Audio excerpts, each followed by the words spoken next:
Hello again, this is Anita Kegley doing another live feed. We have so much going on in our economy and so many people out of work, closed up at home, can't pay their bills, not making any money. We need to open up our economy again, and that's the reason for my live feed today. We have Easter weekend, families aren't going to be together, we can't go to church, there's so much going on, and we need to open up our economy again.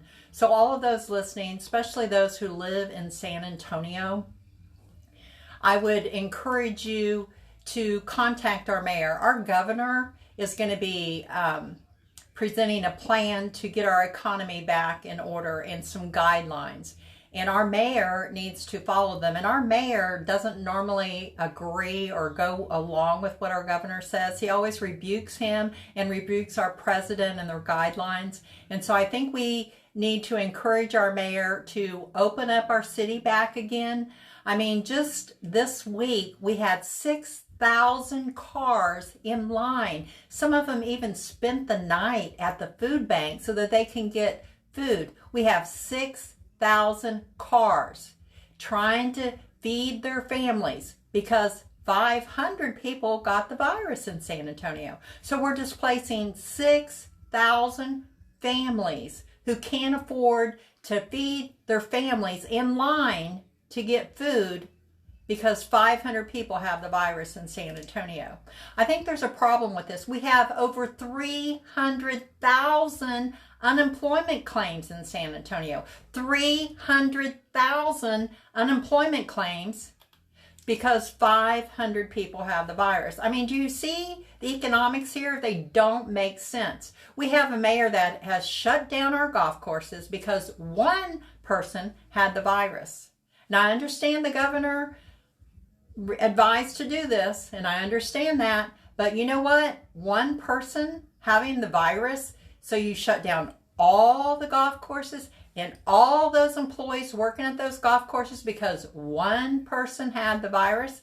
There's something wrong here. You know, in Sweden, they're the only country that didn't go to the extreme that all these other cities and government entities have gone to. They only limited gatherings of 50 or more, and they let all their people work at the restaurants. They let all, you know, the essential people and all the people keep their normal jobs. And you know what? They haven't suffered any difference than any of the other countries. So how come Sweden can do it and still maintain and not bankrupt their economy, but nobody else can? Well, you know, the news isn't really promoting Sweden, but if you go online and research it, you will find that Sweden is not doing any worse, but they don't have all the restrictions. They're not putting all of their people in unemployment. They're not putting all their people and keeping them at home. And the mayor also closed the parks. Well, you know, one reason, I mean, to keep depression low, if you have an hour of vigorous exercise, that helps depression. And so many people are getting depressed. So many people are drinking more. I mean, we need our parks open. Why would you close the parks? I mean, an hour of vigorous exercise. I mean, I ride my bike in the parks. Well, now I can't.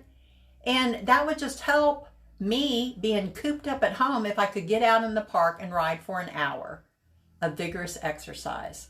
And the walking trails and all of that. Our beautiful parks are being closed because our mayor, it sounds like he's being a dictator for 500 people. So we're outplacing 300,000 people in their jobs for 500 people.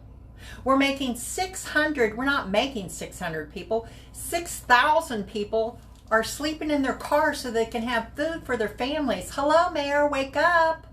We need to get our economy back together. This is ridiculous. And shutting our churches down? I mean, tomorrow is Easter Sunday. We don't even get to go to church. How ridiculous is that?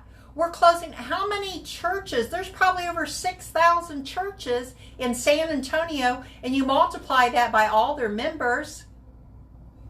I mean, we need to get back in church so we can pray against all the evil forces that are out there. And let me tell you, you think there's no evil forces? I mean, I ran into a lady the other day and I was talking about sex trafficking in San Antonio. Oh, well, there's not sex trafficking in San Antonio. I'm like, oh, yes, ma'am, there is. Just because you weren't aware of it doesn't mean it's not going on. No, it's rampant.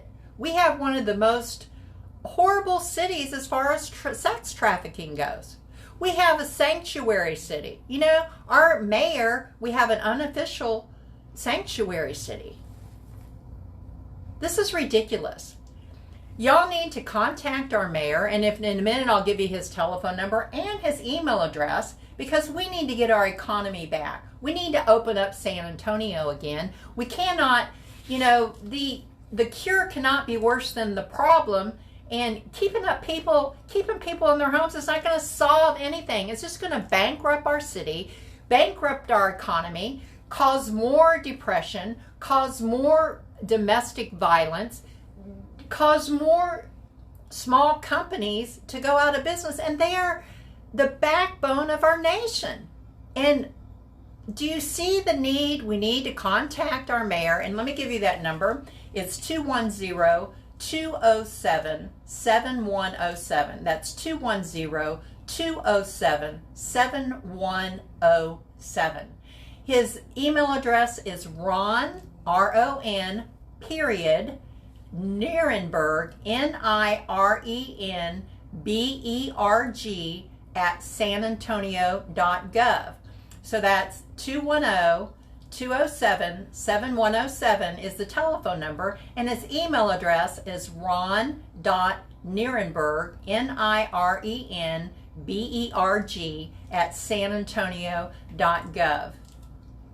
I mean, this is a time that we really need to be in church. I go to church every Sunday. I miss going to church. I miss hugging my church family. I love my church family at Village Parkway Baptist Church. I've been going there for almost a year now, and I really enjoy it, and I really enjoy the pastor there. I'm glad that they live stream the service, but it's just not the same. And, you know, during this Passover season, I encourage you, if you don't have Jesus in your heart, to call on him, because he is calling your name. And I just hope that y'all have a blessed Sunday, and that you all contact our mayor and our county commissioner as well. And let's get San Antonio back in action. I mean, a city of 2 million people is shut down. I mean, even the restaurants. I mean, there's so much produce that used to go to the restaurants, but with all of them shut down, all of that food is going to waste. So we have people out here hungry, wanting to eat, and food being thrown away over here because our restaurants aren't open. There's something wrong with this picture. Hello? Please help our city out. And if our mayor doesn't agree with all the people, I can't imagine him not doing this. But I know that all of you need to contact him to help him make the right decision. So I thank you for being on here, and I appreciate all the waves. I just see them flash up, and it's encouraging. And a lot of people I know, I just love y'all. I love my friends and my business associates and my church family and my family. So I just wish all of you well. I wish all of you to stay safe. We need to find a balance between personal safety and economic security. And this is possible. And we need to fight this virus head on, not keep pussyfooting around it. So love y'all. Happy Easter, and may God bless each of you and keep you safe. Thank you so much for listening to me.